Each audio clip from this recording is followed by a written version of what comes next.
Ashamaa harka fuunee kabajamtootaa fi hordoftoota maatii chaanal Oromiyaa Neeshin akkam jirtu nagaa keessanii hundumti keessanuu bakkuma isin jirtanitti nagaa keessa anaaf turan isinin ja'a. Egaa daawwattootaa fi dhaggeeffattoota koo akkuma yeroo darban sagantaalee adda addaa walitti qindeessuun isin biraan gahaa turetti arraas sagantaa ajaa'ibaa iddoolee garaagaraatii walitti qindeessee isiniif qabadhee dhufee jira. Haa ta'u malee hordoftoota kiyya sagantaan arra qabadhee dhiyaadhee tun sagantaa ajaa'ibaati. Isinis maal jechuun keessan waan hin oolleef isii ammoo saganticha keessatti kan waliin ilaallu ta'a. Mataa irraa yoon isiniif tuqu ammoo takaffaa irratti artistiin keenya kabajamaa fi jaallatamaan Andu'aalam Gosaa waan hojjete qaba. Inni itti aanus oduu gammachiisa. Ustaazni keenya kabajamaa fi jaallatamaan Ahmadiin Jabal hayyuun amantaa Islaamaa waan hojjete qaba. Isii sagantaa keessatti kan waliin ilaallu ta'a. Sagantaa dhageeffadhaa.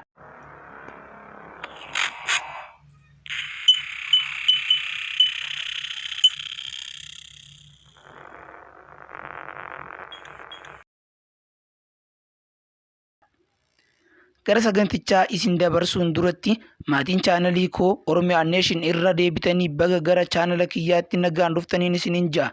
Obbolaan haaraa taatanis baga nagaan dhuftanii chaanala kana subscribe taasifadhaa. Viidiyoo kana like share taasisaan isinin ja'a. Amma kallattumaan gara sagantaatti isin dabarsa. Sagantichaa waliin turtii gaarii. Egaa akkuma mata duree irratti isiniif ibsuuf yaalametti ustaazni keenya kabajamaa fi jaallatamaan Ustaaz Ahmadiin Jabal dhuunfaan filannoo irratti hirmaachuuf akeekanii kan turan filannoo bara kanaa akka hin hirmaanne himanii jiru. Ustaaz Ahmadiin Jabal filannoo irratti hirmaachuuf turan deebi'anii dhiisuu isaanii ganama kana dubbatanii jiru. Bara kana Itoophiyaan filannoo gaggeessuuf yaadaa kan jirtu. Filannoon kunis dhiyaatee guyyaa muraasni kan hafu yoo ta'u dhaabbileen siyaasaaf namoonni dhuunfaan mana mareef dorgomuuf turan hirmaanuu guyyaan baay'ataa jiran. Akeekaa fi filannoon biyyoolessaa marsaa jaffaa kana silaa magaalaa Jimmaatti mana maree bakka bu'oota ummataaf dhuunfaan dorgomuuf turan Ustaaz Ahmadiin Jabal gabaasa arganneen filannoo kana irratti akka hin hirmaanneef sababni dhuunfaan isaanii akka isaan daangeessee ibsanii jiru. Ustaazichi yaada laataniin kaka'umsa ummati magaalaa Jimmaa keessa isaanii bulche irraa ka'anii filannoo irratti dorgomuuf akka yaadan ibsuun ummanni magaalaa Jimmaa duula filannoo akkaan gaggeessuuf waan hundaan si waliin jirra naan jechaa turtan kabajaa fi ulfina naaf qabdaniif isin galateeffadha. Bakka bu'aa keessan ta'ee itti fufuu dhabuu kootiif dhiifamaan isin gaafadha jedhanii jiru. Filannoo bara kanaa miidiyaalee hawaasaa irratti qeeqa kan kennan qaamuma tokkotu aadaa jira. Qaamuma tokko filannoof dhiitaa jechuun filannoo irra raggaasisuu jechuun wayya jechuun qoosu. Gama biraatiin gurmuun biyyoota G7 biyyoota iyyeeyyiif talaallii doozii biliyoona 1 kennuuf waadaa seenan jedhame. Gabaasni miidiyaalee akka ifa taasisaa jirutti gurmuuleen biyyoota G7 ta'an biyyoota hiyyeeyyiif talaallii koronaa vaayirasii doozii biliyoona 1 waadaa galuuf isaaniitu ibsame. Waadaa galame kana ilaalchisuun muummeen ministeera UK Boris Johnson tarkaanfii guddaa addunyaa ilaalu fudhatame jechuun ibsan. Kana malees ministeerichi yaada kennaniin addunyaan adeemsa ofittummaa fi biyyoolessummaa kan jalqaba ittisa weeraricha addunyaa irratti danqee dhiisnee waan dandeenyuun hundaan gama diinagdee fi humnaan qorannoo gaggeessuun tumsinee waan gaariif akka koronaa mo'annuuf nu eegaa jirti jechuun dubbata muummichi ministeera UK Boris Johnson. Yaa'iin biyyoota guddatan kanneen gartuulee G7 tibbana taa'ame irratti waadaan kan galame ta'uudha kan eerame. Egaa gara saganticha isa lammaffaatti isin dabarsinu artistiin keenya beekamaa fi kabajamaan artistii Andu'aalam Gosaa wallee artistii Haacaaluu Hundeessaa konsertii irratti akka ajaa'ibaatti sirbee ummata garaa naase. Egaa akkuma beekamu sagalee isaa kiloolee bareedaa saniin yommuu sirbu wallee goota keenya duree keenya Haccee ilma Hundeessaa yommuu sirbu hedduu takka Haccee nama yaadachiisa.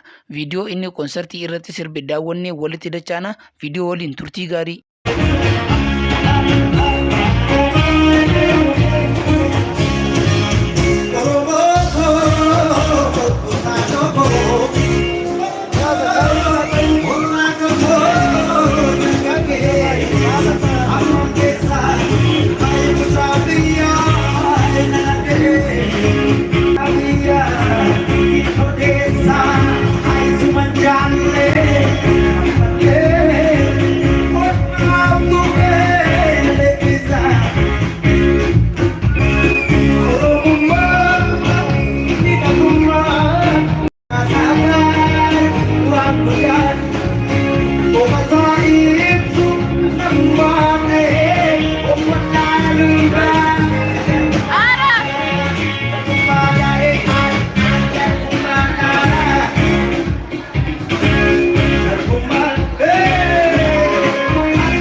daawwattootaa fi hordoftootaa fi dhaggeeffattoota maatii chaanala Oromiyaa Neeshin taatan viidiyoo keenya haga dhumaatti waan dhaggeeffataniif hedduu galatoomaan isiniin jaa. Viidiyoon kun hedduu waan takka akka irraa bartan abdiin qaba. Viidiyoo kana laayikii taasisaa isiniin jaa. Hanga viidiyocha biraatiin sagantaa biraatiin walitti dachaanutti nagaan naaf tura.